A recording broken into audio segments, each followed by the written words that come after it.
Vamos lá então, Alejandro. Tá. Pessoal, boa noite. Boa noite a todos. Mais uma reunião do grupo Ensino Intensivo Customizado. Desta vez a gente vai ter o prazer de ouvir o colega Rui Cordeiro de Lima Neto. O Rui, amigo de muitos anos, de longa data. Ele é médico intensivista, coordenador das UTIs, que na verdade são vários, eu diria um complexo de UTIs hoje, né? Do Hospital Municipal de São José dos Campos. E ele vai nos falar sobre as sincronias. Um tema, por vezes, complexo, mas um tema interessante, tentando focar a atenção sempre para as questões práticas que a gente pode usar a beira-leito para fazer o diagnóstico diferencial de manejo. Então, deixo o Rui com a palavra. Rui, com você. Bom, pessoal, deixa eu compartilhar a tela aqui.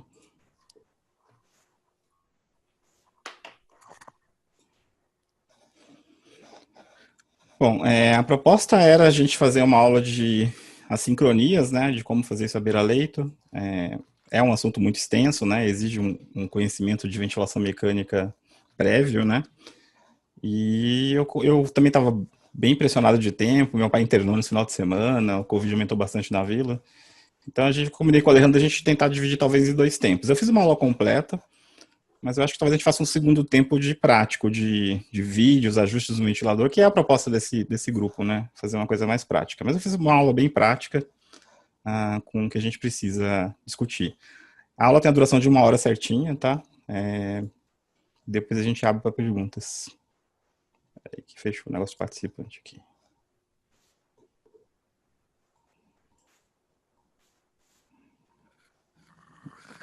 Calma aí, gente. Fiz uma besteira aqui.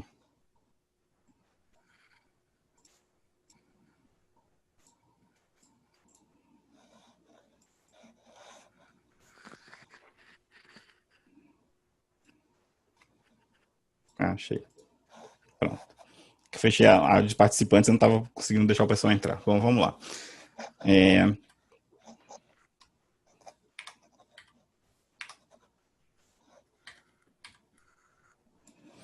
Bom, quando a gente fala brincando, né, o motivo da aula é de assincronias é o paciente brigando com o respirador, né? E eu já abri aqui com uma imagem chocante, peço desculpa aí a quem tem o estômago um pouco mais fraco, né? Mas quando a gente fala brigando com o respirador, não é bem a realidade. A realidade é que, na verdade, o paciente está apanhando do respirador, né? Eu trago essa luta clássica aí do Weidman contra o Anderson Farias, né? E foi uma surra, né? Então é isso que a gente faz quando a gente ventila o paciente com a sincronia, né? O paciente não briga, ele apanha e aumenta a mortalidade. Então, essa é a importância da aula, por isso que eu trouxe essa imagem chocante aí, é a última, fiquem tranquilos. A gente vai falar da definição, incidência e importância das assincronias, dos tipos de assincronia, como diagnosticar a beira-leito e como fazer o tratamento da assincronia. Deixa eu ver se eu estou gravando aqui já.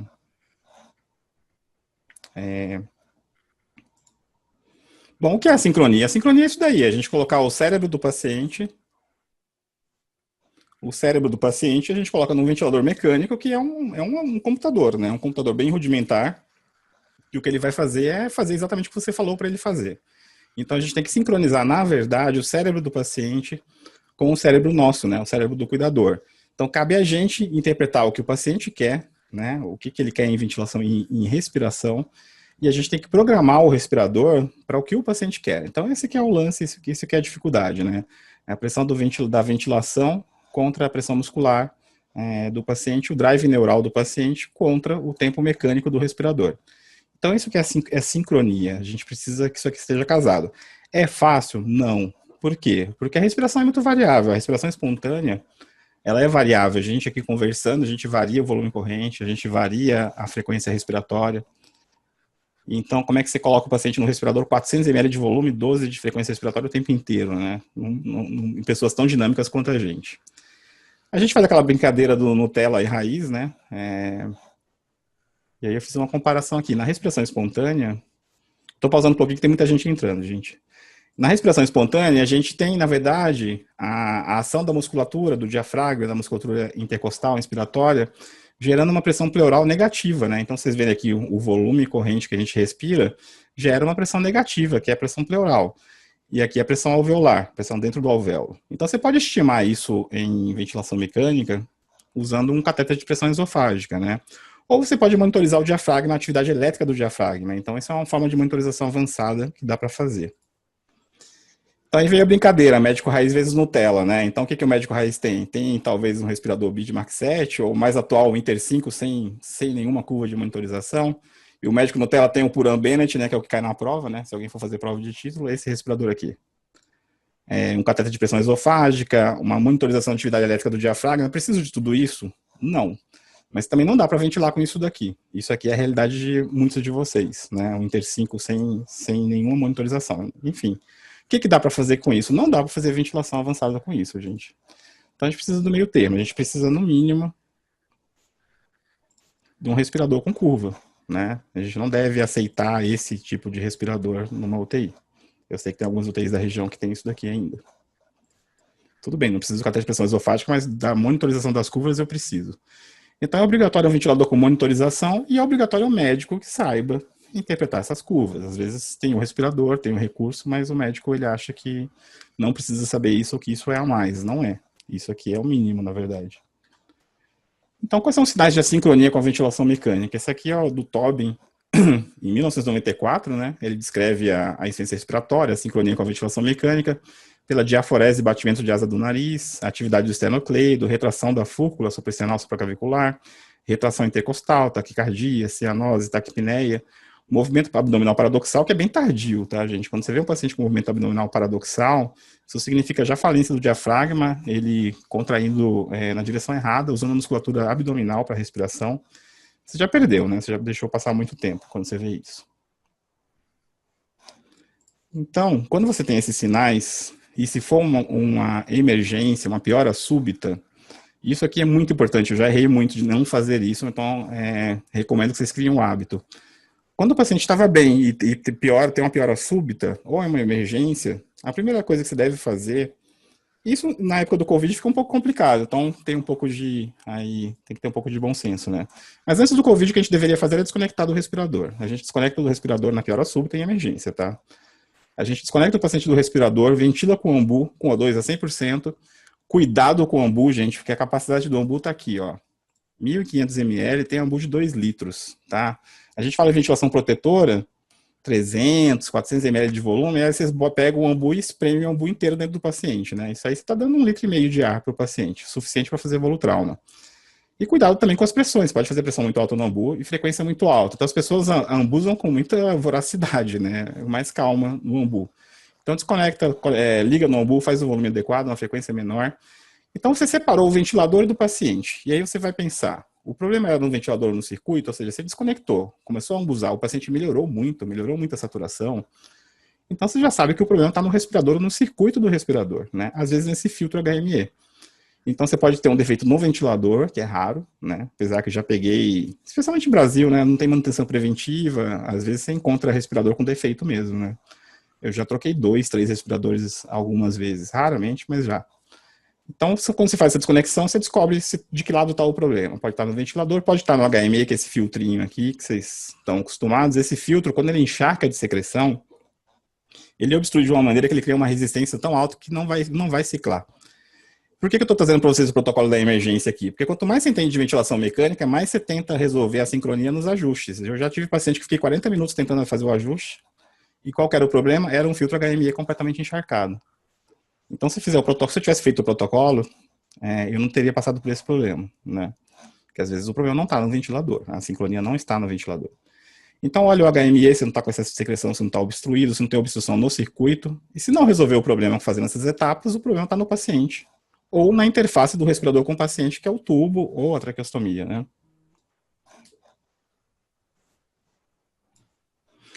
Essa foto, Felipe Manzani, não sei se ele está aí no áudio, me mandou hoje de tarde, por coincidência. Ele falou, ó, você está fazendo a aula, já vou te mandar aí uma foto legal.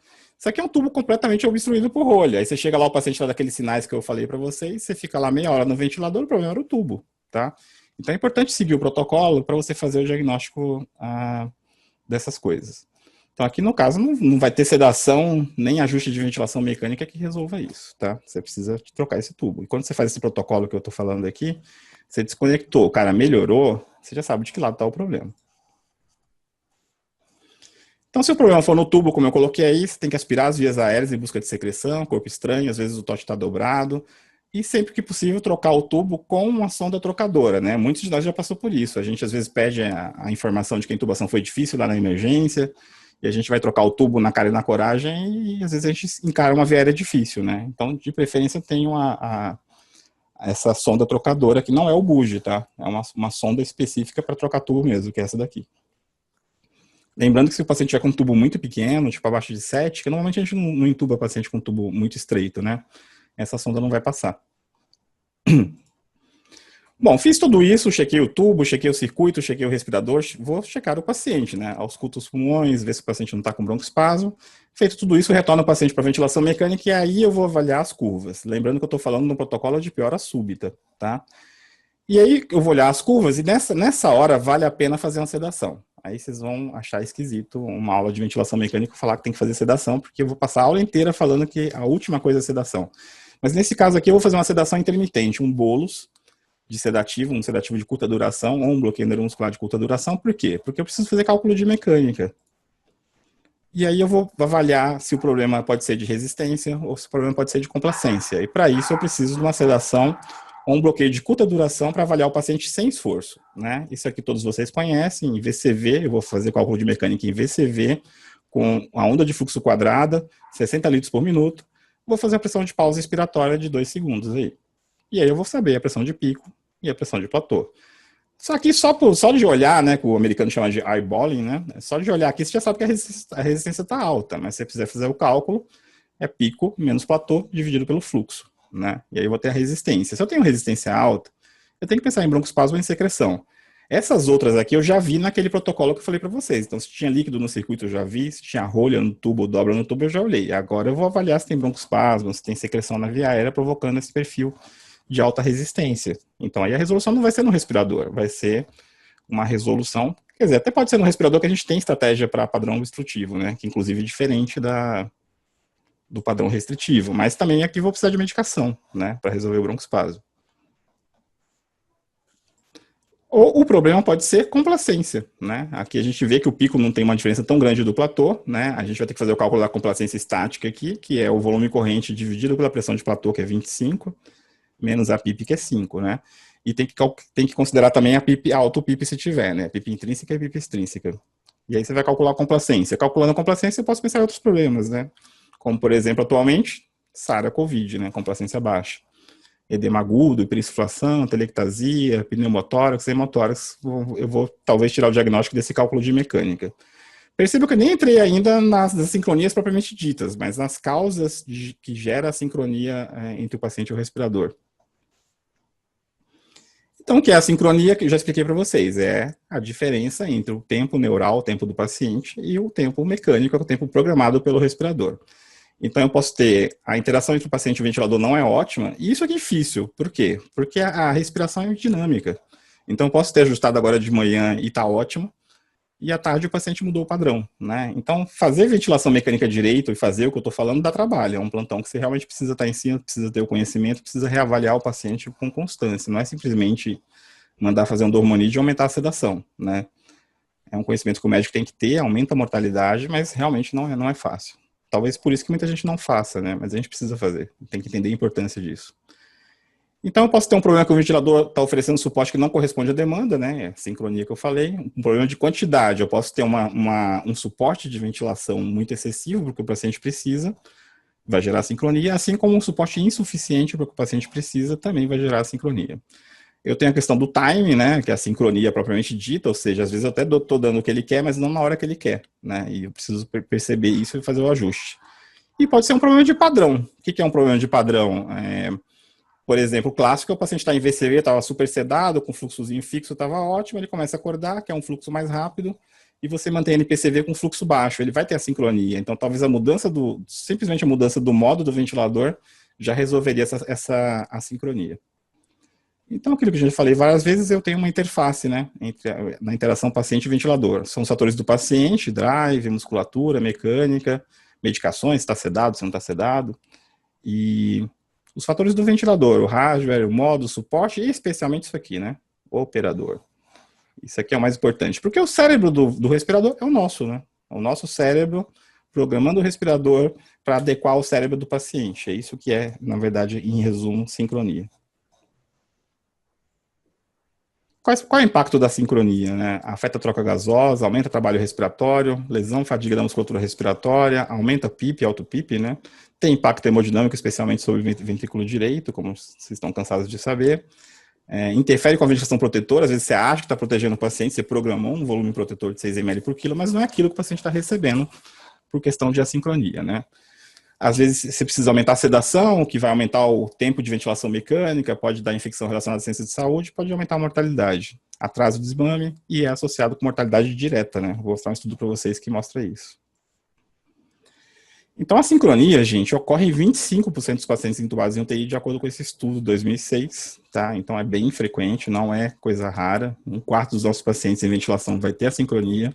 Ela pode ser observada somente com as curvas do ventilador, você não precisa de recurso avançado, você não precisa de um cateter de pressão esofágica para ver isso, somente um respirador com monitorização, com as curvas de pressão, volume e fluxo, é suficiente. E temos esse índice, que é o chamado índice de assincronia nos estudos, que é o quê? Você pega a frequência respiratória do paciente e o número de assincronias naquela frequência, multiplica por 100. Acima de 10% é relevante, aumenta a mortalidade, tá?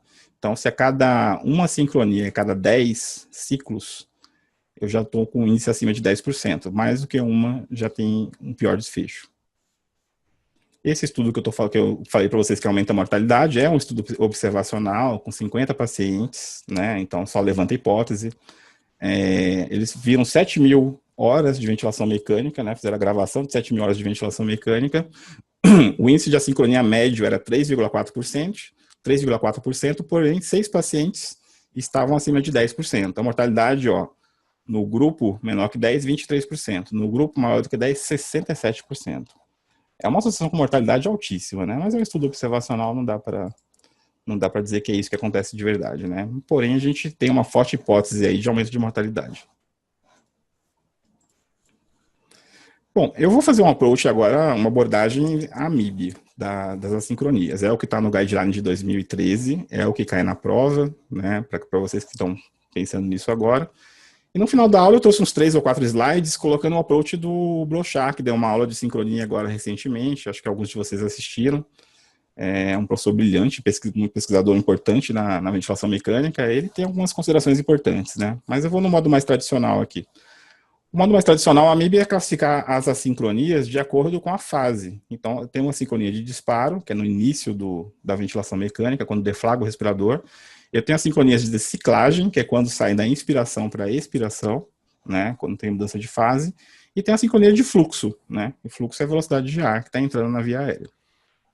Então, são 3 grupos de assincronias. Então, vamos começar a falar do grupo agora, do grupo das assincronias de disparo, como está aqui. Tá? Então, essa sincronia de disparo, eu vou falar agora do autodisparo. O que é autodisparo? É quando o respirador dispara sem interação do paciente. Não foi o paciente que provocou o disparo no respirador. E está fora da programação que você colocou, né?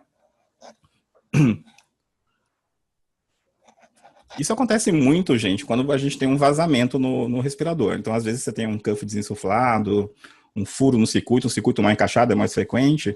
E essa fuga aérea leva ao erro do respirador, ele interpreta que o paciente puxou e ele libera o ciclo, né? Então, o frequente é você ver esse serrilhado na curva, né? Você vê que tem uma oscilação na curva basal, e aí você vai ter, aqui você tem um ciclo clássico, né? Um ciclo assistido com esforço do paciente, aqui com pressão negativa do paciente.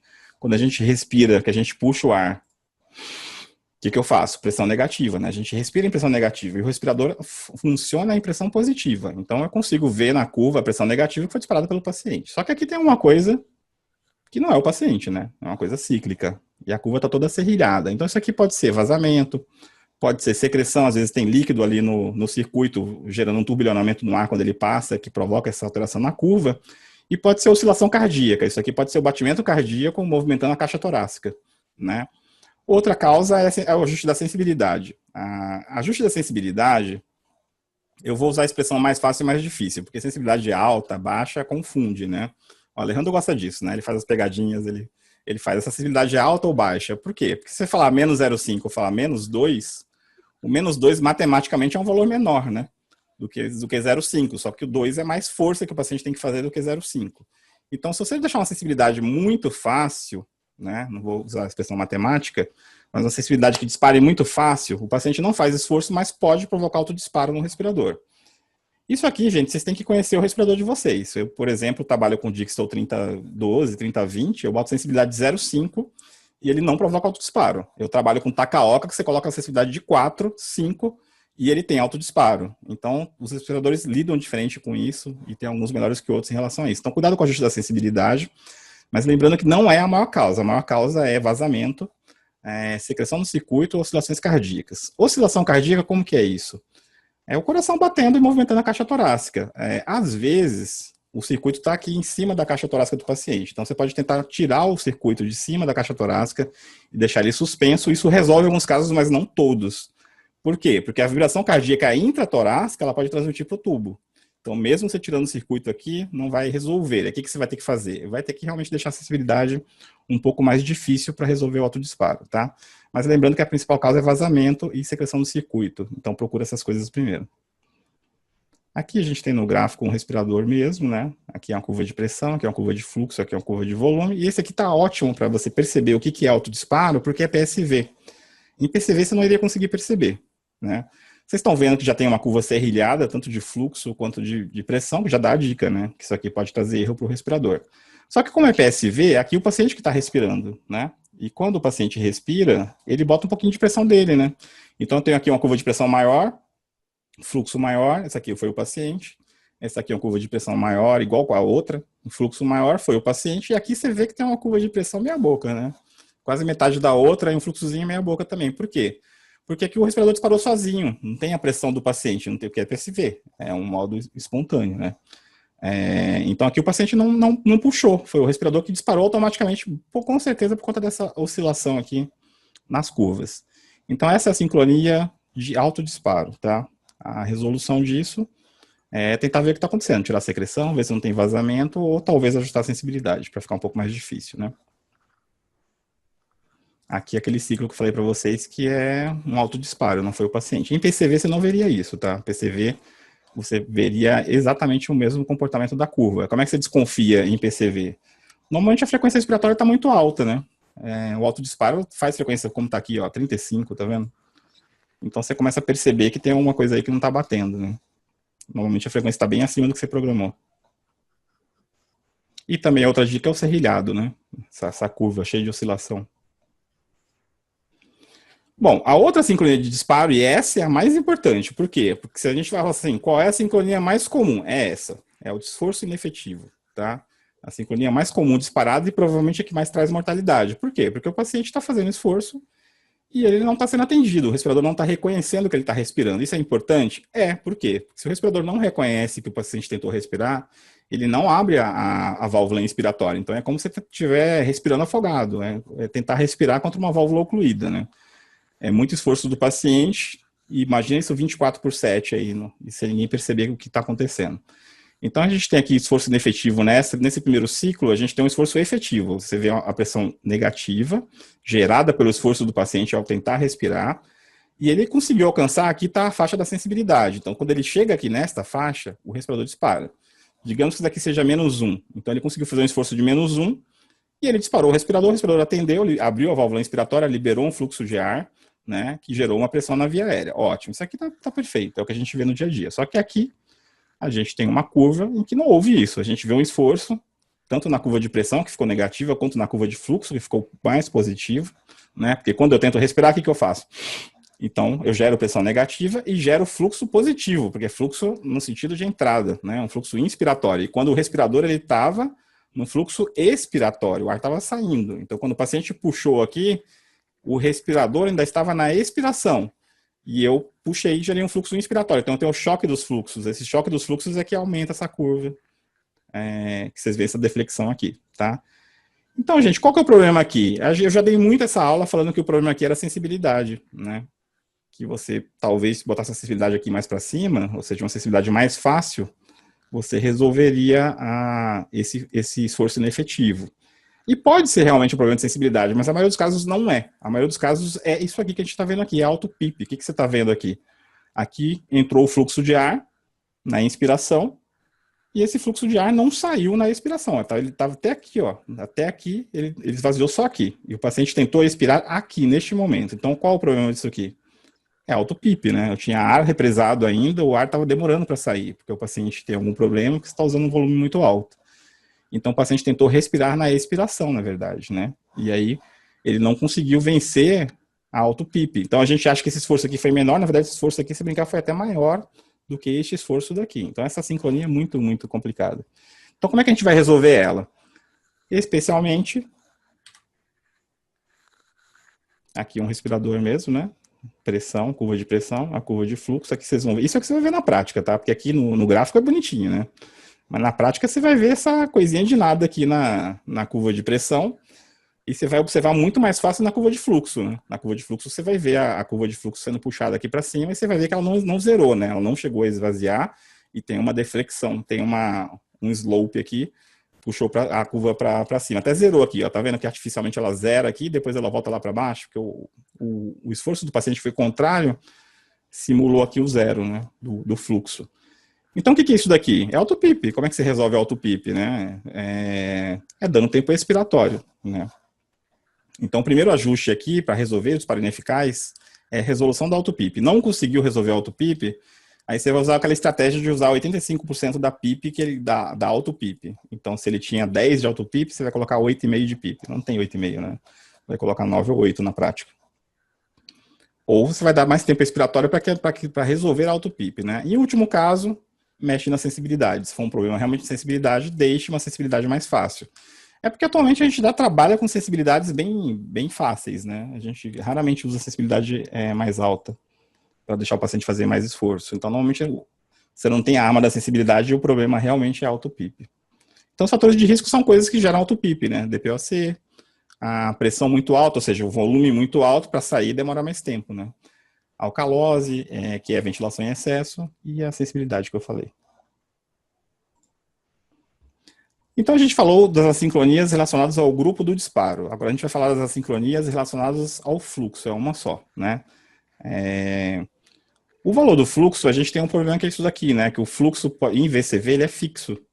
E em PCV e PSV, ele é variável. O fluxo, gente, é a velocidade de ar, a velocidade que o ar tá passando. A gente aqui conversando, normalmente, a gente faz velocidades de 100 litros por minuto fácil.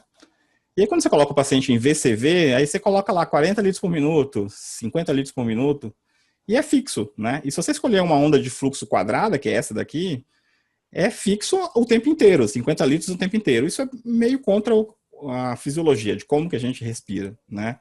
Isso pode gerar sincronia. Então, se você tiver em VCV e o paciente estiver mais acordado, ele pode fazer uma sincronia de fluxo, e aí a solução seria ou aumentar o fluxo em VCV, né? Ou passar ele realmente para um modo que o fluxo esteja mais livre, né? Ou então, talvez até trocar a onda de fluxo de quadrada para descendente, que é um fluxo um pouco mais fisiológico. A gente só deve usar onda de fluxo quadrada para cálculo de mecânica mesmo. Normalmente, saiu do cálculo de mecânica, deixa o paciente em VCV em onda de fluxo descendente, que a quadrada ela gera pico maior e gera mais assincronia, né? E pode ser um problema de aceleração do fluxo. Quando que isso acontece? Quando eu estou em PCV e PSV, que o fluxo é variável, é mais difícil ter a sincronia de fluxo, porém, eu mexo às vezes na aceleração do fluxo PCV e PSV, que é aquele rise time, o tempo de rampa. Se você configurou aquilo ali errado, eu já vi isso várias vezes, você gera um fluxo lento no começo, isso pode gerar sincronia também, essa sincronia de fluxo, tá? Então, lembrar que em VCV o fluxo é ajustado diretamente, em PCV e PSV ele é variável, não precisa ser ajustado, mas pode ter um problema de aceleração do fluxo no rise time e no tempo de rampa, né? Então, pode ser que você tenha que corrigir a sincronia de fluxo pela alteração do rise, né? Aqui a gente vai ver isso que eu acabei de falar, sincronia de fluxo insuficiente, que em inglês eles chamam de flow starvation, em tradução literal seria a fome de ar, né? A síndrome de fome de ar. E o que é isso daqui? Basicamente é isso mesmo. Imagina quando vocês estão correndo, né? Não é meu forte, né? Senão estaria mais magro, com certeza. Mas imagina vocês estão correndo e aí você já correu bastante, você começa a cansar, você começa a puxar o ar e você tem aquela sensação que o ar não está vindo rápido o suficiente. Isso é forma de fluxo. O paciente está no respirador e ele tem uma sensação de falta de ar porque o fluxo não está vindo na velocidade que ele quer. O fluxo está vindo numa velocidade muito baixa. E provavelmente está mesmo, porque você botou ele em VCV e botou um fluxo baixo.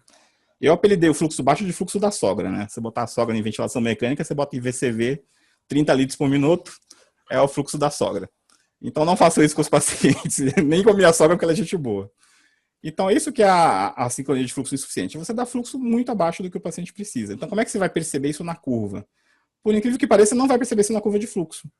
Que a curva de fluxo, o respirador está registrando o que ele está mandando, né? Então ele sabe o que ele está mandando, mas o paciente está atuando contra. Ele está, na verdade, puxando mais rápido, né? Fazendo esforço negativo. Então, você vai ver na curva de pressão. Essa aqui é uma curva de pressão normal, né? Você está vendo que isso aqui é VCV, porque tem onda de fluxo quadrada. Aqui tem uma curva de pressão normal, que a pressão vai subindo até chegar ao volume máximo que está aqui. E nessa segunda curva, você vê que a curva de pressão, que era para ser uma subidinha bonitinha, tem um M aqui, né? Em ventilação mecânica, eu brinco que você viu o M, é M da merda, né? Tem uma coisa errada. Então, você viu um Mzinho ali na curva, que para quem não quiser falar o M de merda, pode falar o orelhinho de coelho, enfim. Você viu isso daqui? Essa deflexão da curva de pressão, você tem uma sincronia de fluxo, especialmente se for VCV. Né? Então, o que você vai fazer aqui? A dica está na curva de pressão. Então, o fluxo é insuficiente. Ou você vai lá no VCV, teu ajuste estava lá o fluxo da sogra, 30 litros por minuto, aumenta o fluxo. Coloca 60. Aí isso vai fazer o tempo expiratório ficar um pouquinho mais curto, né? Você pode gerar uma sincronia por causa do tempo expiratório. Tem que saber jogar com isso, ou passa para PCV e PSV que você vai resolver isso daqui. Que o fluxo vai ser livre. Essa aqui é bem frequente também, tá, gente? Especialmente quando você está em VCV e o paciente está começando a despertar. Ele está começando a ficar em respiração mais espontânea. Bom, então a gente falou das assincronias do grupo do disparo, a gente falou das assincronias do grupo do fluxo, que é uma só, né? E agora a gente vai falar das assincronias relacionadas à ciclagem, que é a transição da inspiração para a expiração. Então, essa primeira assincronia de ciclagem é a ciclagem tardia. Para decorar isso aqui, gente, quem manda é o respirador. Né? Que o respirador faz o que ele quer fazer e o paciente que se vire. Então, na ciclagem tardia, eu estou dando mais do que o paciente quer. É mais tempo inspiratório, ou seja, estou ciclando tardiamente, um tempo expiratório mecânico maior do que o tempo do paciente, que é chamado tempo neural, o tempo do cérebro do paciente. Então, digamos que esse ciclo aqui é o tempo neural do paciente, que seria isso daqui, de tempo inspiratório. Então, o paciente quer 1 segundo de tempo expiratório.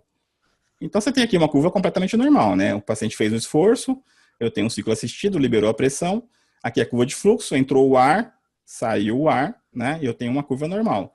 Só que aqui aconteceu uma coisa diferente, ó. O tempo expiratório do paciente, que era este, que digamos que seja 1 segundo, aqui está 2, né? Então a curva está muito mais prolongada. Então o respirador está entregando um tempo expiratório muito maior do que o paciente precisa. Então o que vai acontecer? O tempo neural do paciente era até aqui, quando eu chegar aqui, ó, nesse ponto, o respirador ainda está na inspiração. A válvula está aberta e o ar está socando dentro do pulmão do paciente. E o paciente não quer inspiração, ele quer expiração. Então ele começa a jogar ar contra o ar da inspiração do respirador. Então, isso provoca esse overshoot, que é exceder a pressão do respirador por causa desse choque dos fluxos, né? Então, eu estou em PCV, aqui é PSV, né? Eu estou em PSV, se aqui a pressão era para ser 20, é para ser 20, não é para dar esse overshoot aqui. Por que deu um overshoot? Porque o paciente está brigando, lembre-se, brigando não, apanhando do respirador. Então, o paciente está apanhando do respirador, ele está tentando expirar dentro da inspiração, então ele provoca esse overshoot aqui na curva de pressão. Quando você vê isso, você sabe que o paciente está em ciclagem tardia, ou seja, qual que é o problema? O tempo do respirador é maior do que o tempo do paciente. Então, o que você vai ter que fazer? Fazer o respirador baixar o tempo inspiratório. Como é que você faz isso em PSV, que é o que a gente está aqui? Ajustando o corte do fluxo, né? Então, você vai ter que subir o corte do fluxo. Aqui está, por exemplo, em 25% de pico de fluxo, eu teria que subir isso aqui para 40%, 50%, até ajustar e desaparecer essa orelhinha aqui, esse overshoot, né? Tem gente que chama isso daqui da orelha do Batman, né? Vou mostrar aqui no respirador. Isso aqui, eles falam que é o Batman de lado, né? A orelha do Batman. Enfim. Aqui eu estou em PCV, não em PSV, tá? Ali eu estava em PSV, aqui eu estou em PCV. Eu estou em PCV, lembrando que PCV a minha pressão deveria ser retinha, né? Não era para ter esse overshoot aqui. Então tem um overshoot aqui, se eu olhar a curva de fluxo fica fácil, ó. A curva de fluxo aqui ainda era para ser inspiração, tá vendo? E a expiração era para começar aqui. Só que o que o paciente fez aqui, ó, ele zerou a curva de fluxo. Por quê? Porque ainda era para o fluxo estar entrando de ar e ele já está expirando. Ele já quer expirar, né? Então ele já começou a brigar aqui, um fluxo inspiratório contra o fluxo expiratório, e aqui que começou a esvaziar mesmo o pulmão. Aqui que começou a expiração de verdade. Então nessa briga que aconteceu aqui, gerou esse overshoot de pressão aqui. Então, qual que é o ajuste aqui? Quem manda é o respirador. Ciclagem tardia, tempo expiratório do respirador maior do que o do paciente. Então, tempo mecânico maior do que o tempo neural. Qual que é o ajuste? Reduz o tempo expiratório do respirador para bater com o tempo expiratório do paciente. E agora vamos ao contrário. Agora vamos para a ciclagem precoce, né? E duplo disparo. Não são sinônimos, né? Uma é a ciclagem precoce e a outra é o duplo disparo. O que é a ciclagem precoce? Quem manda é o respirador. Então, a ciclagem precoce é o tempo do respirador é menor do que o paciente quer. Então, tempo mecânico maior do que o tempo neural. Então, o que eu estou vendo aqui? Esse aqui é o tempo do ventilador, eu estou vendo essa curva, e esse aqui é o tempo do paciente. O tempo neural vai até aqui. E o respirador só foi até aqui. Então, o que acontece? O paciente que está na inspiração, e o respirador já entrou aqui, ó, na fase de expiração. Aqui o respirador já está em fase de expiração, e o paciente está inspirando. Então, novamente, choque dos fluxos. Quando tem o choque dos fluxos, eu tenho essa alteração da curva de fluxo aqui. Você vai ver o calombinho ali, que na verdade é fluxo ins contra fluxo ex. Né? Aqui já estava acontecendo a expiração, ó, pelo respirador, e o paciente está tentando puxar. Aqui ele tentou puxar, né? Ele gerou essa alteração na curva de fluxo, ele gerou essa alteração na curva de pressão, mas não conseguiu disparar o respirador. Então eu tive aqui uma ciclagem precoce, que é o tempo do ventilador menor do que o tempo do paciente, mas ele não conseguiu disparar novamente o respirador. Já aqui é a mesma sincronia de ciclagem precoce, só que desta vez, esse esforço daqui do paciente, ou ele foi mais forte, ou mais prolongado, e ele conseguiu disparar de novo o respirador. Isso aqui é perigosíssimo. Por quê? Isso aqui é muito pior do que isso. Por quê? Porque isso aqui aconteceu 2 disparos do respirador. Então, se eu falei assim, legal, eu botei 6 ml por quilo, meu paciente está com 300 ml, está protegido. Não está, porque quando ele faz isso, ele toma 300 aqui e toma 300 aqui. Então, ele dobra o volume, né? O inglês ele chama de breath stacking, que é o empilhamento das respirações e do volume das pressões. Ou seja, essa ventilação deixa de ser protetora toda vez que isso acontece, né? E isso pode estar acontecendo várias vezes, se ninguém está percebendo isso daqui. Então, isso daqui é bem, bem grave para os pacientes da gente, especialmente em paciente que precisa ser protegido, né? Que usa volumes muito baixos, né? Como SARA, COVID. Então, gente, ó, aqui um respirador de novo, você está vendo aqui, ó, curva de pressão normal, e aqui você tem uma deflexão positiva da curva, e aqui na curva de fluxo fica mais evidente o choque dos fluxos, né? O fluxo era para estar esvaziando, que o respirador já está na expiração, mas o paciente está na inspiração, então ele gera esse Mzinho aqui. Lembra que eu falei para vocês que em ventilação é M de merda, né? Alguma coisa está errada. Então, neste caso aqui, é a ciclagem precoce, tá? O que aconteceu? O tempo expiratório é quem manda o respirador. Ciclagem precoce, tempo expiratório do respirador menor do que o do paciente. Então, eu preciso aumentar o tempo inspiratório para resolver isso, tá?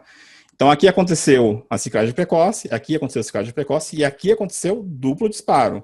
Esse esforçozinho dele aqui conseguiu disparar o respirador de novo. E neste momento que é o problema grande. Olha um M aqui de novo de merda, né? Mzinho, volume dobrado, ventilação não protetora. Então, como que eu vou tratar as assincronias? É meio que já resumi para vocês em cada slide, né? Mas como que eu vou tratar? Eu vou fazer controle de dor e ansiedade, às vezes não é um problema de ventilação, é um problema do paciente mesmo, que está com um drive muito instável por assincronia, por dor, por ansiedade, por abstinência, né? Os pacientes meus do Hospital Municipal tem muito paciente drogadicto, abstinência de tabaco, abstinência de álcool, abstinência de droga. Às vezes tem abstinência ao opioide que a gente usou, tem abstinência ao benzodiazepínico, tudo isso a gente tem que avaliar. Por isso que quando me chamam para avaliar a sincronia, eu já sei que eu vou ter trabalho. Por quê? Porque você tem que pensar em muita coisa, né? Não é simplesmente a resposta rápida faz um dormonide, né? Você não está fazendo um bom trabalho quando você responde assim. Você precisa olhar o paciente, olhar o respirador e ver tudo isso que a gente discutiu na aula. E às vezes está aqui, está no controle de dor e ansiedade. Eu sempre faço um pouquinho de analgésico nessa hora aqui, porque fica difícil você saber se é dor ou não. Tem escala, tudo bem. Mas às vezes faço um analgésico para ver se consigo controle. Se não conseguir, já sei que não era aquilo. Tem os ajustes dos parâmetros respiratórios que eu acabei de conversar, falei com vocês. De repente, O negócio é mudar de modo, o paciente está mais acordado, ele estava em VCV, coloca ele em PSV, coloca ele em PCV, né? Às vezes o modo espontâneo para esse paciente estar mais acordado, ele quer mais dominar a ventilação dele, o PSV é o melhor. Cuidado, que a gente acha que o PSV resolve tudo, né? E tem muita sincronia em PSV, tá? Então, PSV é melhor, mas ele não é a solução para tudo. Inclusive, tem uns estudos aí do PAV com sincronias em NAVA, né? Com sincronias 70%, 80% maiores do que o PSV. Então, o PSV também não é uma maravilha, né? Mas é o que a gente tem. Modos avançados, enfim, a literatura não está mostrando muita coisa aqui, talvez para PAV, né? Mas talvez não é opção para a maioria da gente também.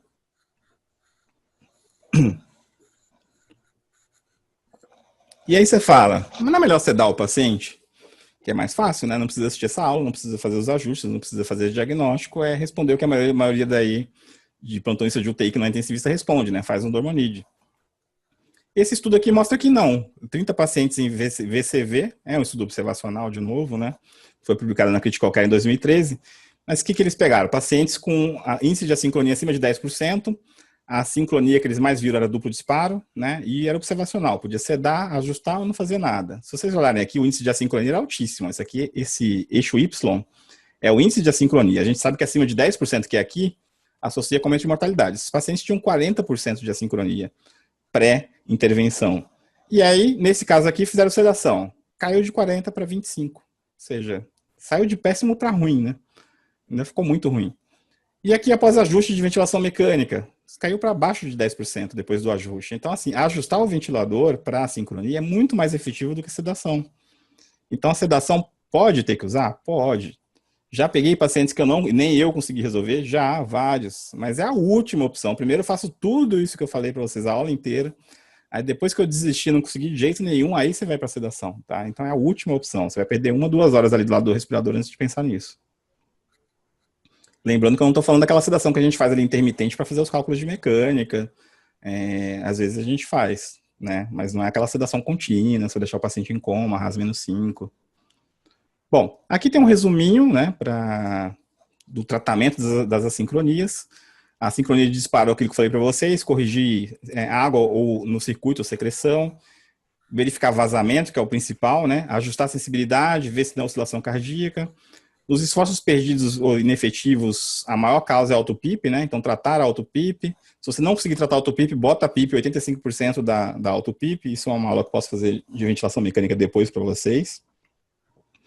Ou eu posso reduzir a assistência, por quê? Porque é auto-PIP, ou seja, muito volume com dificuldade de esvaziamento. De repente, se eu colocar uma pressão menor, um volume menor, ele vai ter mais facilidade de esvaziar e vai resolver o esforço inefetivo, né?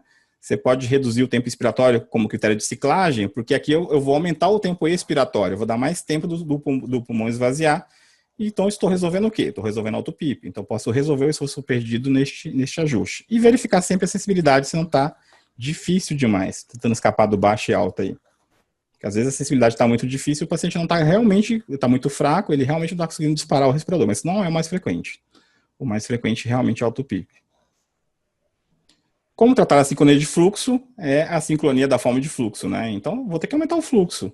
Em VCV, eu consigo ajustar diretamente, aumento o fluxo no valor do fluxo ali, boto uma onda de fluxo decrescente. Se vocês estiverem usando fluxo quadrada, não usem onda de fluxo quadrada, só realmente na hora da mecânica. Ou você pode mudar para PCV ou PSV, que é o que a gente termina fazendo na prática, porque eu vou ter um fluxo livre e normalmente resolve a sincronia de fluxo, o paciente mais acordado, menos sedado. Não estou defendendo que não tem diferença na literatura de VCV para PCV, né? Se você souber ajustar o VCV mesmo na sincronia de fluxo, você consegue resolver a sincronia de fluxo, mas é bem mais fácil passar para PCV ou PSV. Em PSV e PSV, se tiver sincronia de fluxo, que é difícil, como eu falei para vocês, talvez é porque você está dando, por exemplo, pouco suporte. Então, você está botando a pressão muito baixa e o paciente precisa de mais, então ele está puxando muito, ele está ficando sincrônico porque o suporte está baixo. Então, aumenta o valor do PCV, PSV e garanta pelo menos 6 ml por quilo de volume corrente. Ou você fez muita, mas muita besteira no rise time, né? Eu já peguei respiradores que o rise time estava completamente deitado, né? Aquela rampinha lá fica deitada. O que é aquilo? É uma aceleração muito lenta, então o fluxo, você consegue em PCV, PSV, com ajuste muito errado do rise time, fazer o fluxo subir muito lentamente, simulando a fome de fluxo, né? O flow starvation. Mas é realmente bem mais raro a sincronia de fluxo em PSV, PCV e PSV. Isso tudo que eu estou falando está nas diretrizes brasileiras de 2013, tá? sabe muito bem, está muito boa essa diretriz, infelizmente não tem atualização ainda. Como tratar a sincronia de ciclagem? Aí está no nome, né? Ciclagem precoce, o tempo do respirador está pouco. Ciclagem tardia, o tempo do respirador está muito. Então, na precoce, se o tempo está pouco, eu vou aumentar o tempo. Na tardia, se o tempo está demais, eu vou reduzir o tempo. Como é que eu faço isso? Em cada modo tem um jeito, né? Em PCV eu vou aumentar diretamente, em VCV eu não ajusto diretamente, então eu posso aumentar o volume, né? Porque se aumenta o volume, tem mais volume para entregar, leva mais tempo. Ou reduzir o fluxo, porque se eu estou com um fluxo tal e o fluxo um pouco mais lento, demora mais para atingir aquele fluxo. E também existe, você pode adicionar uma pausa.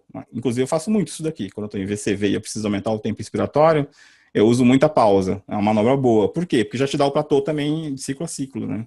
Já ajuda esses pacientes que estão bem sedados, SARA, você está ventilando em VCV, quer monitorizar o platô, isso aqui te ajuda tanto na sincronia quanto na monitorização ciclo a ciclo. Em PSV, você vai ter que reduzir, aumentar o tempo expiratório, isso significa reduzir o critério de ciclagem, né? Então, aqui o ajuste ao contrário, desse lado aqui é só o contrário, né? Aqui eu preciso reduzir o tempo expiratório. Bom, gente, eu terminei a aula no caso do approach da AMIB, né? Da abordagem AMIB. Eu trouxe mais uns 6 slides aqui da aula do Brochá, que eu achei muito interessante. Estava discutindo isso com o Alejandro agora, antes de começar a aula, sobre o P01, sobre a avaliação do drive, como que ele coloca o approach das assincronias. Então, vou discutir com vocês aqui em 5, 6 slides, mais 10 minutos. E depois, se vocês quiserem, eu tenho uma aula gravada do Brochá para vocês assistirem, que é muito interessante. Eu, particularmente, vou começar a usar a abordagem dele, mas essa aqui é mais tradicional, que vocês vão encontrar na AMIB, nas aulas da AMIB, no Venut, né? Bom, o que o Brochá colocou na aula dele, nos trabalhos dele? Ele colocou o seguinte, que a gente tem a sincronia, uma assincronia do drive do paciente com a quantidade de ventilação mecânica, ou seja, se eu tenho muita ventilação mecânica ou pouca ventilação mecânica, e se eu tenho muito drive ou pouco drive. Então, aquele que fala dose de ventilação mecânica, esse aqui é o trabalho respiratório normal. Então, se eu dou muita ventilação para esse lado daqui, e aí eu gero a sincronia por excesso, gero VILI, né? E se eu vou para esse lado daqui, que é insuficiente, eu gero insuficiência respiratória, que também aumenta a mortalidade, disfunção orgânica. Então percebam que é ruim para os dois lados, né? O ideal seria estar no meio aqui, é dose adequada de ventilação mecânica. E aí ele classifica as assincronias de uma maneira muito legal. Porque eu classifiquei as assincronias de acordo com o ciclo, lembra? A sincronia de disparo, a sincronia de ciclo, e a sincronia de fluxo, né? A sincronia de disparo, a sincronia de ciclagem e a sincronia de fluxo. Aqui ele classifica como a sincronia sem drive, ou seja, o paciente não tem drive, está muito sedado, e ele pode ter uma sincronia nova, está descrita há uns 2, 3 anos atrás, que é o disparo reverso. E eu vou explicar para vocês o que é o disparo reverso já já. E isso é um problema. Para quem entende bastante ventilação mecânica, isso aqui eu acho um dos maiores problemas, porque o resto que eu falei para vocês é muito fácil. Você olha ali na curva, você sabe o que está acontecendo, é justa, mas o disparo reverso nem sempre. E o disparo reverso é uma sincronia de ausência de drive, que a gente achou que isso não acontecia. Como é que o cara que está em coma, está completamente sedado, vai fazer a sincronia se ele nem mexe com o respirador? Eu falei isso para vocês no começo, que o paciente muito sedado, ele está entregue, né? Mas aparentemente não é bem assim. Aí ele classifica as sincronias que a gente já conhecia. O drive respiratório baixo, pelo P01 baixo, já vou explicar o que é o P01, e ventilação excessiva, ou seja, o que é? Ventilador demais. Então, alto disparo, a ciclagem tardia, que é tempo respiratório demais, a apneia, por quê? Volume minuto muito alto, aí o paciente faz a apneia porque ele não está precisando respirar. Só que quando ele faz a apneia, ele desperta, né? Então, você interrompe o sono do paciente e tem as consequências hormonais, estresse metabólico, que a gente sabe da síndrome de apneia. E tem esforço perdido, né? Esforço perdido, o que é? Normalmente autopip. Então, é excesso de ventilação mecânica. Então, ele explica todas essas assincronias pelo excesso de ventilação e por drive baixo. Então, eu conseguiria fazer o diagnóstico calculando o P01. Se o P01 é baixo e o paciente tem um drive respiratório baixo, o problema provavelmente é a ventilação excessiva. E essas assincronias são desse grupo. O outro grupo é o grupo do drive respiratório alto, que o P01 está alto, que está errado, né? Não é P02, não, é P01. O P01 é alto e a ventilação é insuficiente. Então, quais são as assincronias de ventilação insuficiente? Ciclagem precoce, né, que é tempo expiratório de menos, com ou sem duplo disparo, que pode dar duplo disparo ou não, e o flow starvation, que é aquela síndrome de fome de fluxo, ou o nome certo, a sincronia de fluxo insuficiente, né? Você faz essas abreviações de fome de fluxo, o Alejandro deve estar se contorcendo ali, né? Ele gosta dessas coisas, né? Cheiro de nora, fome de fluxo, enfim. Bom, então esses 3 grupos são muito interessantes, especialmente este, né? Que é um grupo que a gente não estava acostumado, a gente não sabia que existia. Então, como é que a gente vai fazer isso? O resto eu já expliquei para vocês. O que vocês não sabem é o P01 e o disparo reverso. Então, o que é o P01? Estou acabando, gente. O P01, vou estimar o drive neural do paciente. Olha que brilhante. Se a gente consegue estimar o drive do paciente, se está aumentado ou diminuído, isso ajuda muito a gente. Isso sem precisar de nenhum equipamento muito avançado. Qualquer respirador nosso calcula o P01. Isso está no seu respirador e você não usa. Eu também não usava, tá? Não tô falando só de vocês, não. Depois dessa aula do brochar, pretendo usar bastante. Então, o que é a manobra do P01? É o seguinte, no final da expiração, acabou a expiração, vai começar a inspiração, ele oclui. E aí você vai respirar contra uma via aérea fechada, como se estivesse se afogando, obstruído. Então, o que você vai fazer? Muita força para respirar. Só que muita força para respirar, os primeiros 100 milissegundos, que é isso aqui, ó, ele está bem associado com o drive neural. Depois vem mais a força muscular mesmo, diafragma, etc. Mas no começo ele está associado com a sua vontade de ar, com a sua vontade de ventilação. Então, quanto mais pressão você faz aqui nos 100 milissegundos, significa que você quer muito ar, que o drive está muito aumentado. Se você faz pouca força nesses primeiros 100 milissegundos, significa que você não está precisando muito, né? Isso também está relacionado com o CO2. Se o CO2 está muito alto, você vai vir desesperado nesses primeiros 100 milissegundos aqui. Se o CO2 está baixo, nem tanto. Então, esses primeiros 100 milissegundos, eles são bem representativos neural mesmo, que é o que a gente quer saber, né? Então, muita força drive neural muito aumentado, pouca força drive neural muito diminuído, o que pode equivaler a um suporte excessivo ou insuficiente ventilação mecânica. Se eu estiver com drive muito aumentado, é porque minha ventilação mecânica está insuficiente. Se eu estou com drive muito diminuído, né, é porque a minha ventilação mecânica está em excesso. Então, como é que a gente faz isso? A gente vai lá, tem lá no teu respirador a manobra do P01. Você fez a manobra, ele vai te dar um valor, né? Que são os primeiros 100 milissegundos de pressão negativa após uma oclusão. Adultos normais, isso aqui acho que porque talvez todos nós não tenhamos ouvido falar disso ainda, ainda precisa de mais validação para os valores normais. Mas o que o grupo do Brochard está usando? Adultos normais, 1 centímetro de água, varia de 0,05 a 1,5. Em ventilação, acima de 3,5 está associado a um drive muito aumentado. E abaixo de 1,5 está associado a drive diminuído. Tem gente que usa menos que 1. Tá? Isso aqui é controverso. Estou trazendo os valores que está no site do grupo do Brochard. Tá? Vocês podem pegar alguns artigos com referências diferentes, mas normalmente varia em 1,5 abaixo de 1. E aqui acima de 3,5 ou acima de 5. Então aqui é como eles fazem o cálculo, né? Aqui você está vendo uma curva de fluxo, aqui você está vendo uma curva de pressão, e aqui eu tenho uma pressão esofágica, né? Então, eu tenho aqui o fluxo, aí finalizou a expiração aqui ocorre a oclusão da via aérea, né? O fluxo está zero, como vocês estão percebendo, ou seja, a via aérea está ocluída, e aí começa a pressão negativa, o paciente puxando, não vem nada porque está fechada. Então, você mede aqui, nesses primeiros 100 milissegundos, qual a pressão negativa ele chegou. Se ele chegou aqui em 1, por exemplo, normal. Se ele chegou aqui em menos 10, por exemplo, em 100 milissegundos, é porque o drive está muito aumentado, né? E aí você consegue ver a pressão esofágica aqui, ó. O paciente fazendo a contração. Então, o que é a sincronia de disparo reverso, que eu falei para vocês que é uma sincronia sem drive, né? O paciente não está puxando e ele está provocando um disparo no respirador. Essa sincronia, gente, é a ativação reflexa do diafragma. Então, vamos entender isso. Eu tenho um pulmão entrando ar, ele expandindo, e logo depois que eu tenho o ar entrando no pulmão, o que ele faz? Recolhimento elástico. E se eu tenho um paciente com uma complacência baixa, tipo SARA, entra pouco ar, mas a SARA tem uma complacência baixa, logo ela tem uma elastância alta, então o pulmão esvazia muito rápido.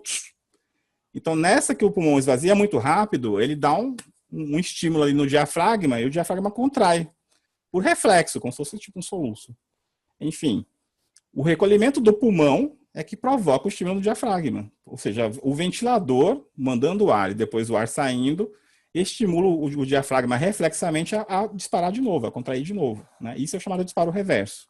Então, quando você vai ver no respirador, parece um duplo disparo, igualzinho que a gente vê do duplo disparo de ciclagem precoce, né? Mas nesse caso aqui, o paciente não está respirando. É um reflexo.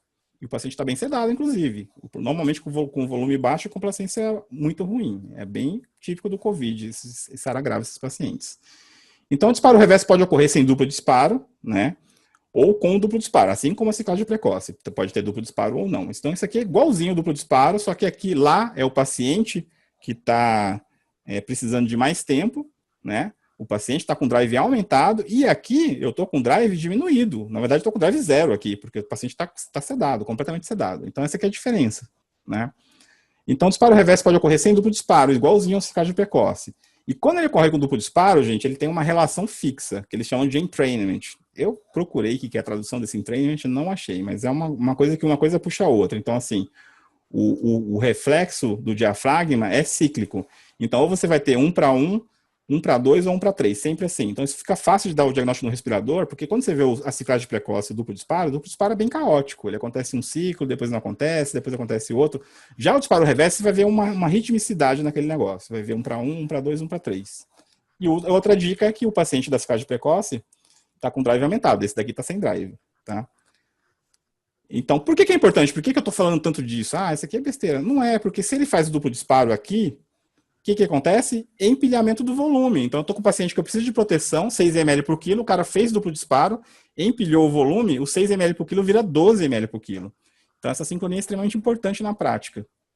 Eu trouxe um vídeo aqui para vocês, e é o meu último slide. Aqui vocês estão vendo ó, uma ciclagem precoce, né? Aqui não deu duplo disparo, ó o Mzinho de merda. Aqui deu de novo uma ciclagem precoce, né? E nenhum dos dois deu duplo disparo, né? Agora eu passei para PSV. PSV, o cara era para não disparar nada, porque ele não tem drive, ele está sedado, está disparando, né? Vocês estão vendo a ciclagem precoce em PSV. Então não está aparecendo um disparo reverso, porque em PSV não era para ele ciclar, né? Então agora o que ele vai fazer? Ele vai medir o P01.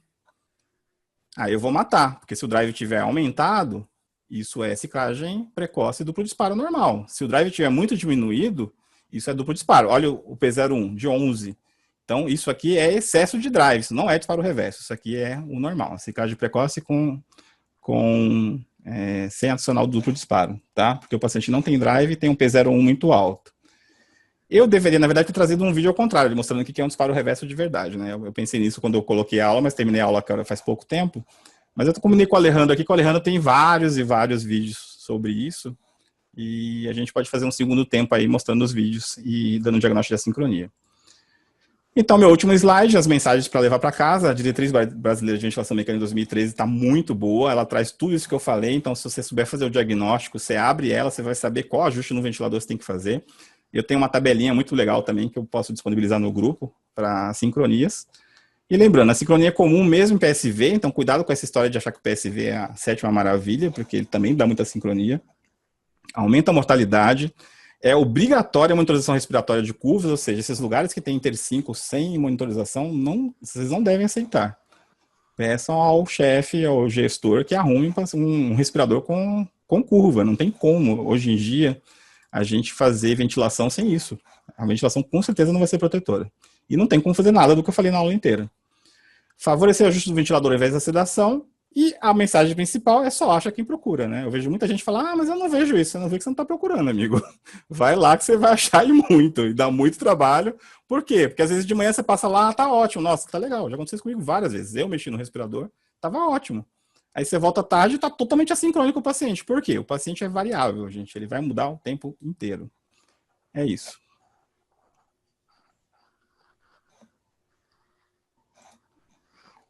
Ok. Obrigado, doutor Rui. Realmente a aula de sincronia é complexo, é amplo, né? Bastante. Você fez um resumo excelente, apontando os principais pontos de assincronias e justamente apontando aquelas questões práticas, aqueles macetinhos, eu acho que podem ajudar para o dia a dia da gente quando está monitorando a ventilação mecânica dos nossos pacientes. Mas eu acho que seria importante abrir aqui para as perguntas, né, as dúvidas. Talvez eu vou inaugurar esse rol de perguntas, que eu acho que são várias. E um dos teus primeiros slides, né, que é uma questão básica, né? Você colocou a definição o que é disparo e do que é ciclagem, né?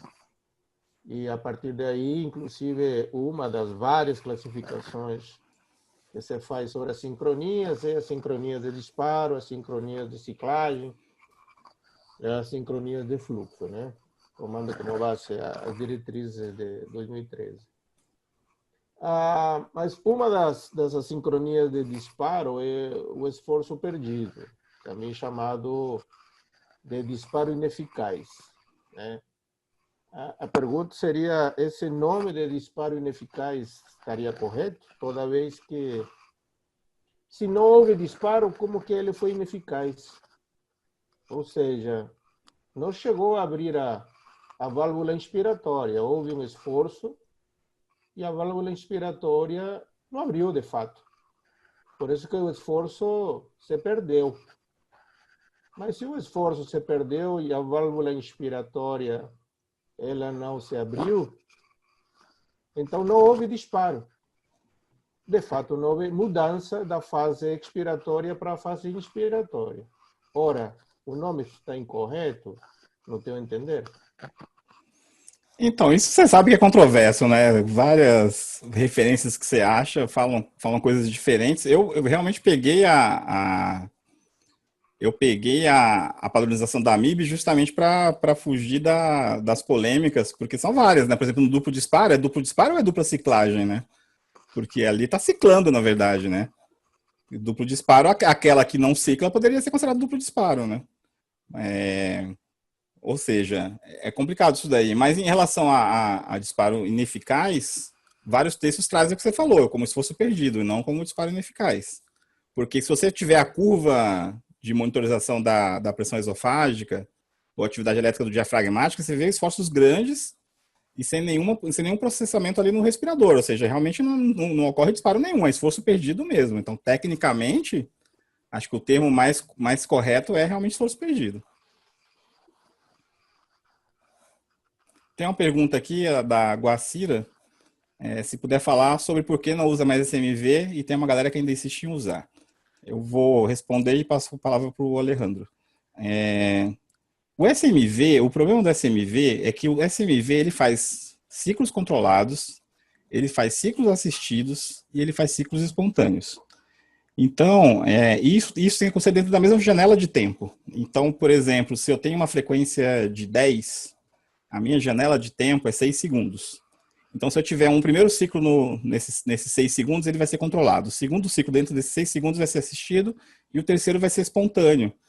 E isso bagunça muito o drive respiratório do paciente, né? Porque é pela alternativa de modos, na verdade. Então, ele não se mostrou melhor para nada, porque, assim, para ventilação controlada, a ventilação protetora, ele não é bom, não faz proteção. E para desmame de ventilação mecânica, o PSV é superior, por causa dessa confusão de drive. Né? Então, é aquilo que eu coloquei no grupo hoje, meio como piada, né? Que é do grupo do Ângelo, que tem uma comunidade no Facebook, ele é muito bom em ventilação mecânica, ele colocou assim, se o SMV fosse um filme, qual ele seria? Aí ele colocou que é Walking Dead, né? Tipo assim, não serve pra nada, não serve pra desmame, não serve pra ventilação controlada, enfim, o SMV tá sem nicho, né? Ele não é melhor em nada. Então, não tem por que você utilizar ele se você tem VCV, PCV e PSV, né? Não é que ele é um modo terrível, mas tem modos melhores para todas as propostas, né? Então, sinceramente, eu faço essa brincadeira, eu tô tentando ser um pouco menos crítico, né? Porque às vezes sou muito agressivo nas críticas. Mas eu sempre falei isso, que se eu entrar numa UTI e ver SMV, eu saio correndo, porque eu já sei que a UTI não presta. O Alejandro, se quiser comentar aí. Bom, primeiro comentário que eu gostaria de fazer, e isso vai um pouquinho em relação à minha pergunta. O que hoje se entende por disparo não é apenas um único momento, né? Que elas não são, eu acho, corretamente, porque dá a entender que é apenas um único momento pontual, a mudança, o momento em que fecha a válvula inspiratória e abre a válvula inspiratória, né? A mudança de de face, vamos dizer assim, né? Esse é o disparo, certo? Entretanto, na verdade, assim como a inspiração é uma face e a expiração é uma fase, o disparo também deve ser entendido como uma fase. Ora, se é uma fase, não é apenas um único momento, né? Não é o momento da fechamento e abertura de válvulas, como talvez pode se pensar e gera ou induz a erro. O disparo é uma fase, como tal, tem uma duração.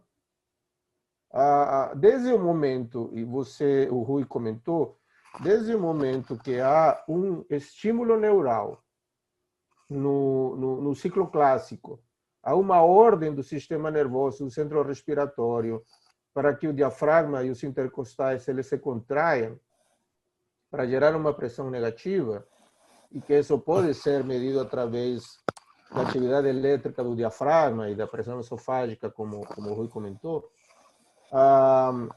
transcorre um tempo. Isso já, inclusive, tem sido estudado, quanto deveria ser o tempo aproximado, embora não há muito trabalho sobre isso, mas fisiologicamente, alguns estudos mostram que esse tempo não deveria ultrapassar de 100 milissegundos, ou seja, 0,1 segundo. E quando isso ultrapassa esses 100 milissegundos, alguns autores, inclusive, descrevem como mais um tipo de assincronia de disparo ou atraso no disparo, para aquela sincronia em que, sendo possível medir o tempo que demorou em ser aberta essa válvula inspiratória, demorou mais do que 100 milissegundos. A partir do momento que a gente entende que o disparo ele é uma fase e não apenas um único momento pontual de abre e fecha de válvula, dá para entender, sim, que realmente é um disparo ineficaz, porque aí a gente entende que a fase é que foi ineficaz, né? A fase do disparo ineficaz e não o momento do abre e fecha de válvulas, né? Então, custou para mim entender isso, mas revisando literatura, só consegui entender quando descobri essa sincronia denominada de atraso de disparo, né? Enquanto a SINV, eu concordo com o que o Rui falou. Na verdade, caiu em desuso, né? Meio que, às vezes me lembra até o som gás, né? Na verdade, contraindicado que não está. Eu acho que ninguém proibiu usar as modalidades de ventilação mandatória intermitente sincronizada. Caiu em desuso porque entrou numa competição com a pressão de suporte, né? E principalmente quando começou a ser usada para o desmame do paciente da ventilação mecânica.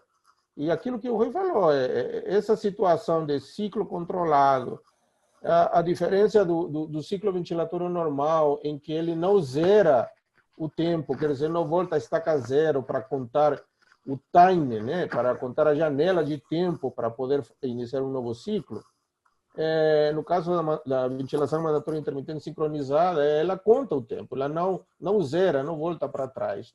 E nesse time, aí podem acontecer ventilações espontâneas, que justamente geram volumes diferentes, geram, inclusive, estímulos diferentes no centro neural.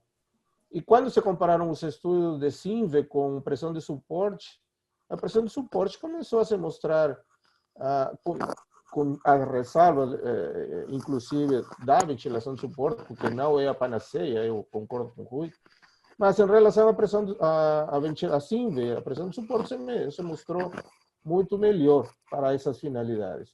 Então, realmente caiu em desuso pela sua desvantagem perante a pressão de suporte, e a gente terminou realmente não usando mais o SINV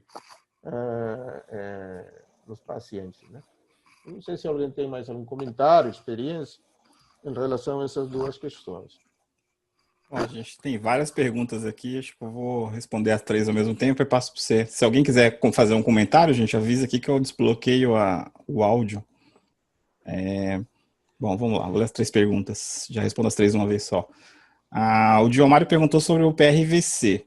O PRVC, Eu não sei se bem o que você tá falando, mas esses modos que cada respirador chama de um jeito, né? Mas são modos híbridos, são modos que tentam juntar PCV com VCV. Então, quando você ventila em PCV, você tem uma pressão controlada, mas o volume está solto, né? E quando você ventila em VCV, você tem um volume controlado, mas a pressão está solta. Então, esses modos híbridos, eles tentam misturar pressão com volume. O que eles fazem? Por exemplo, eu estou ventilando em PCV, mas eu digo para o respirador que eu quero tanto de volume. E o ventilador vai se ajustar dentro daquele volume que eu estou pedindo, dentro do limite, obviamente. Então, por exemplo, botei 20 de pressão, mas eu quero 400 de volume.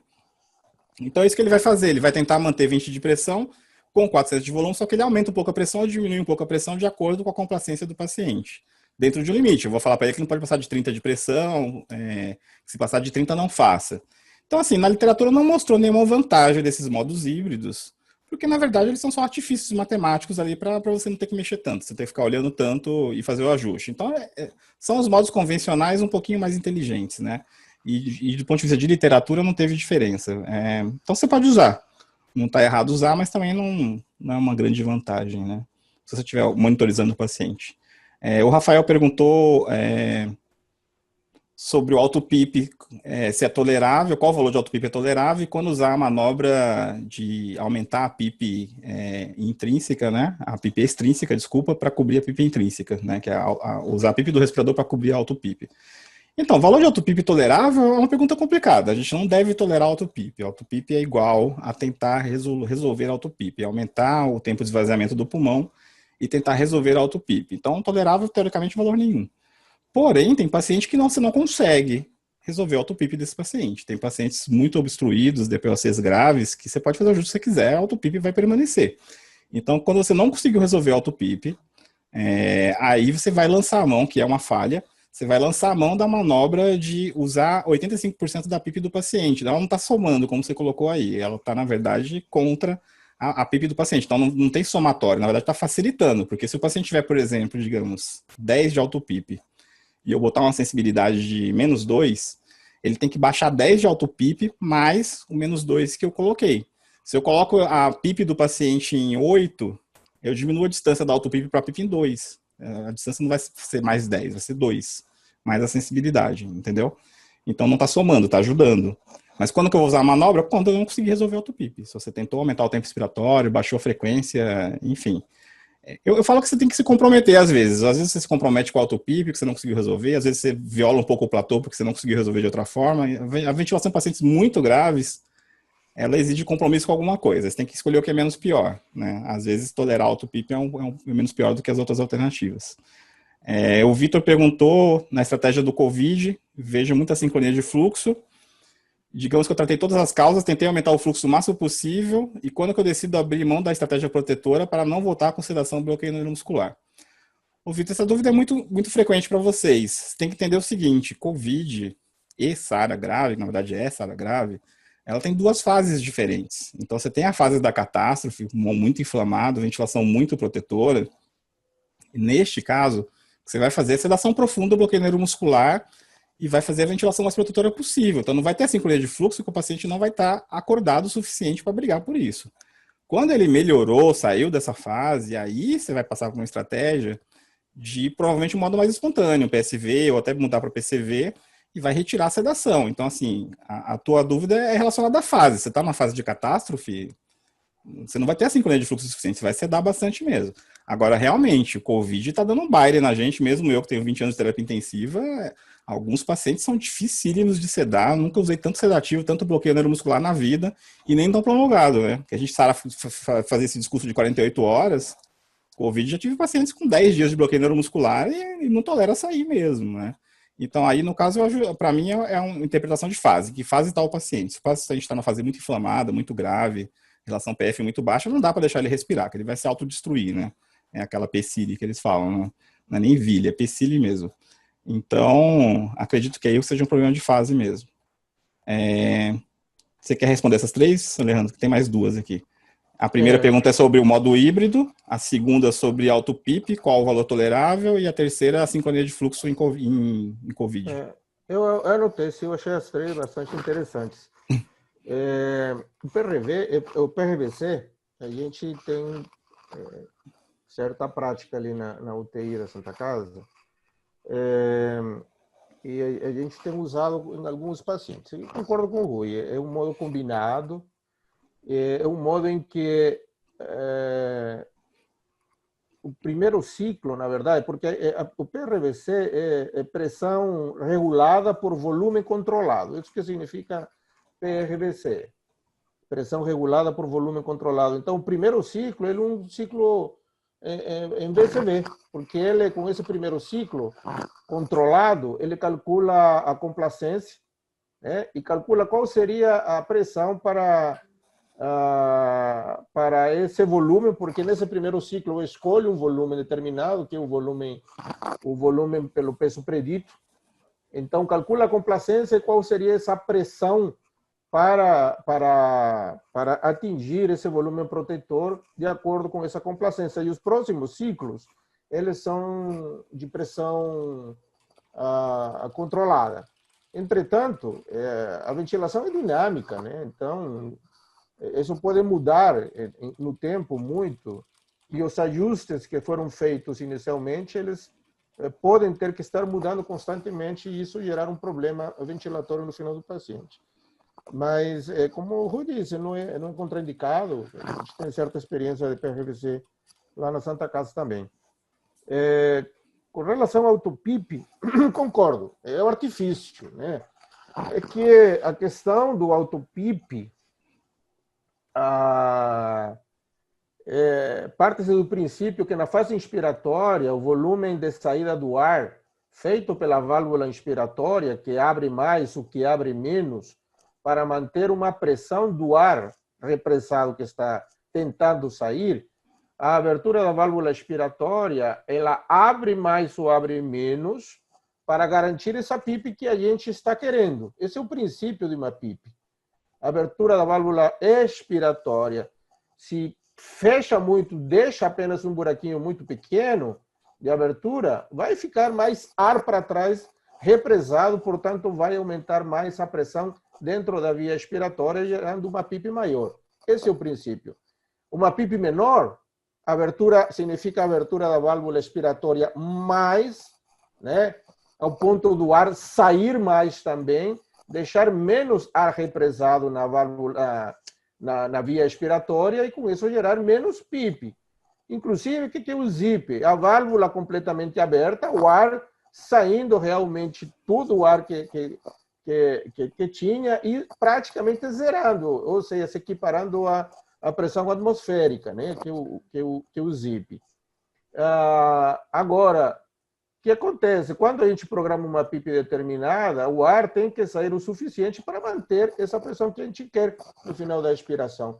Quando tem um paciente edepeucítico, por exemplo, quando um paciente retentor, quando há uma repressão de ar além do que a PIP determinaria, e a gente vai ter uma autoPIP, uma PIP acima da PIP que eu quero, por problemas, às vezes, de doenças já do paciente. Agora, se eu não corrijo isso, né, o respirador ele vai tentar sempre procurar a PIP que eu programei. Mas não é o que vai acontecer no final. Aí eu vou dar um jeitinho, né, de aumentar essa PIP justamente para criar um novo cutoff dentro daquilo que eu quero. Mas eu não estou resolvendo o problema, como o Rui falou. O problema de base, que seria que está retendo, e isso criando uma sorte de uma hiperdistensão alveolar por falta de saída de ar, gerando distensão alveolar e dano por distensão, realmente eu não estou resolvendo. Estou tentando gerar menos desconforto, menos assincronia, porque o paciente, para deflagrar um novo ciclo, vai ter que vencer essa resistência gerada por essa autoPIP. Inclusive, a P01 serve para avaliar isso aí também, de autoPIP. Enfim, mas é um artifício dar 80%, 85% da minha PIP, da autoPIP para corrigir. Isso aí também considero que é um artifício que não resolve, e poucas vezes resolve de fato. Enquanto a Covid, realmente, apesar que com o Rui temos alguma diferença quanto ao conceito dos tipos de SARA, né, Rui? SARA, Sim. SARA, Mas eu acho que quanto ao manejo, a gente concorda plenamente. E eu gostaria de dizer, eu não sei se o Conrado está aqui ainda conosco, o Conrado é um colega que trabalha comigo, que é o Rotina, eu diria que um dos que aqui no Vale tem mais experiência em APRV, na UTI Covid, que a gente tem na Santa Casa, há bastante experiência de tratar os pacientes em APRV. Então, assim, o APRV presume um paciente que não está curarizado, um paciente que está com drive respiratório, e a gente justamente aproveita isso para usar a pressões elevadas. O Conrado, eu comprometi ele a fazer uma aula só de APRV, aqui talvez seja uma das primeiras de janeiro, contando um pouco a experiência dele. A aula já está pronta, inclusive, mas o que vai ser mais interessante é contar um pouco a experiência que ele tem, que, por sinal, tem tido bastante sucesso nos pacientes com Covid. Mas, afinal de contas, o manejo é o manejo do paciente com SARS, eu concordo com o Rui.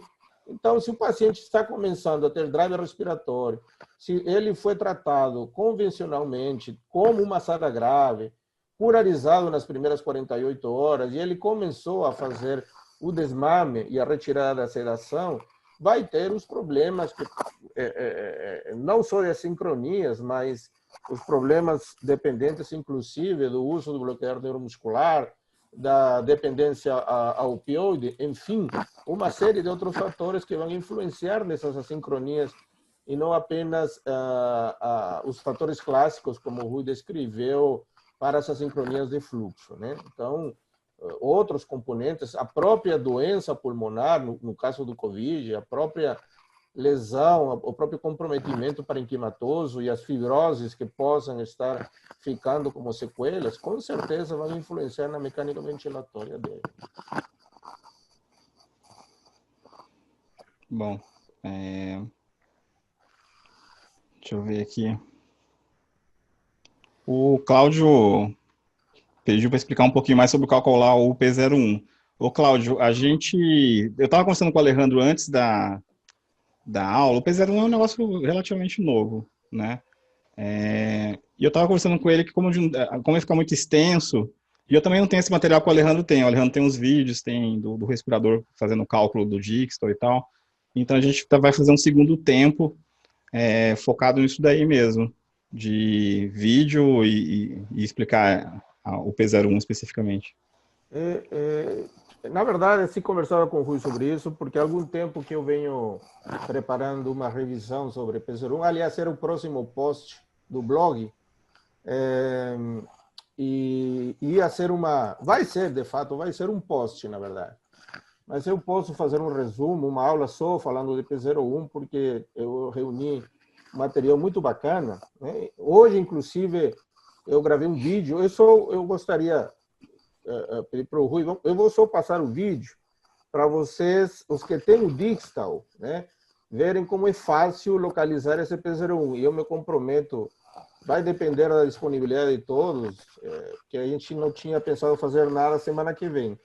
Mas se for só da P01 até e fazer uma questão rápida, daria para fazer uma revisão daquilo que eu já preparei para publicar no post.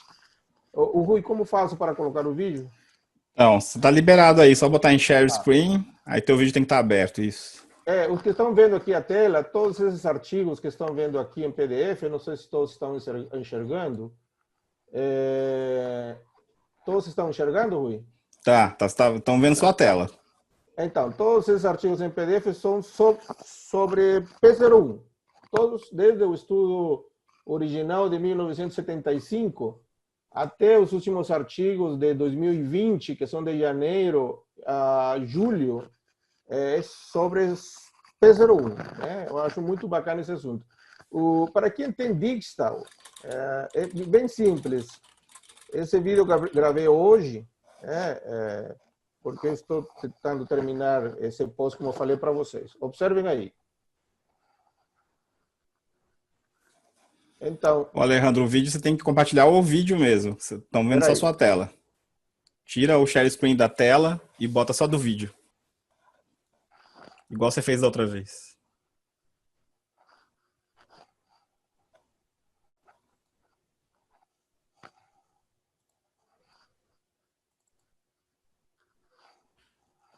O Dá ou vídeo... não? Não, o vídeo deve estar aberto já, cara. Tá Compartilha. aberto. Então, sai do. Bota aí stop share, para de Tá, compartilhar, e aí compartilha o tá. vídeo, não tua tela. Peraí. Aí. Nossa, compartilhou a tela de novo.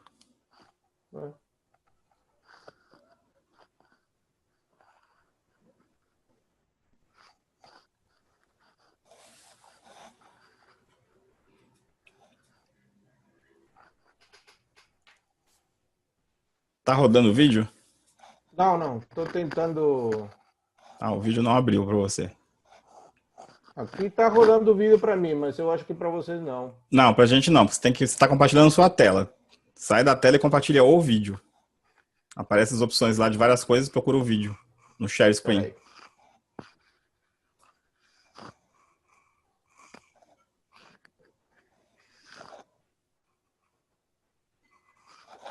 Você vê quanta coisa o Alejandro tem, né, cara? Dá até depressão. Aqui, ó, você tá vendo a minha tela, né, Rui? Não, tô vendo nada. Você parou de compartilhar. Nada. É. O que você está vendo? Tá vendo a minha tela? Ah, agora eu tô vendo tua tela, mas aí não funciona. O vídeo passa pra você, mas não pra gente. Ah, se você quiser, passa pra mim depois eu boto pra eles aqui. Tá. A Bom, gente pode deixar pra eu passo próxima. depois, semana que vem eu vou. É, a gente já abre com Vou, P01. eu vou, eu vou. Pelo jeito todo mundo ficou interessado. É. Bom, peraí, só vou sair agora. Bom, gente, já deu 10 horas. Isso. Não tem mais ninguém, não tem mais nenhuma pergunta, né? A gente combina uma próxima sessão lá pelo grupo, então. Peraí só um pouquinho. Tá. Bom, eu acho que o assunto realmente bem interessante. A gente conversa aí no grupo para ver se há possibilidade de reunir as pessoas semana que vem. A gente faz sobre o P01 uma revisão, que na verdade eu queria fazer a parte prática com os vídeos. Tem um conjunto de vídeos muito bons sobre a aula de sincronias que eu fiz aí no curso de residência do hospital. Mas aí a gente conversa no grupo para ver se dá para fazer semana que vem. Se não, ficaria para a primeira semana de janeiro. E a gente vai deflagrar uma série de encontros em janeiro. E outros colegas aí do grupo vão participar também. Eu gostaria, os que estão aqui presentes ainda, pedir para divulgar um pouco essas nossas atividades. A gente está esperando poder ganhar novas adesões com colegas de outros estados, não apenas de São Paulo. Nós temos vários colegas já que estão em estado de Brasil, Goiânia, Santa Catarina, Paraná, Minas Gerais. Recentemente, o colega de Mato Grosso do Sul entrou. Então, a gente gostaria que vocês sejam os difusores dessa ideia que a gente está desenvolvendo aqui. Temos muito para conversar, muito para trazer para vocês em termos de coisas práticas, né? E úteis para o dia a dia do manejo do paciente com ventilação mecânica. Então, peço a todos para que nos ajudem a divulgar e para que essas reuniões cada vez cresçam mais e poder desenvolver essa linha de ação de medicina intensiva. Eu agradeço muito mais uma vez o Rui, que preparou essa aula, e com bastante esforço. Parabéns, Rui. E boa noite para todos. Se não há oportunidade, um Feliz Natal para todos vocês, para todas as suas famílias, né? Se a gente não se vê semana que vem, um feliz ano novo também para todos os que vão, de alguma forma, dentro dessa situação de pandemia, poder comemorar de alguma forma com suas famílias. Então, aí deixo aí o meu abraço, a minha saudação para todos. Com muitos a gente não se conhece pessoalmente, fisicamente, mas o fato de compartilhar no grupo, ao que desde já convido a todos para participar no nosso grupo de discussão de medicina intensiva customizada. Deixo um abraço aí para todos, né, por estas festas. Obrigado, Rui. As últimas palavras são tuas. É isso aí, gente. Acho que o Alejandro já resumiu tudo. Vamos estimular cada vez mais o crescimento do grupo aí, divulgue para os colegas, né? Quem quiser fazer aula também para ajudar a gente. E a gente quer levar a terapia intensiva de qualidade, mesmo com pouco recurso, que dá para fazer mais, mesmo com menos recursos, e que vai se beneficiar são os pacientes. E essa é a nossa missão. Um Feliz Natal para todos e tamo junto aí. Falou, gente. Boa noite.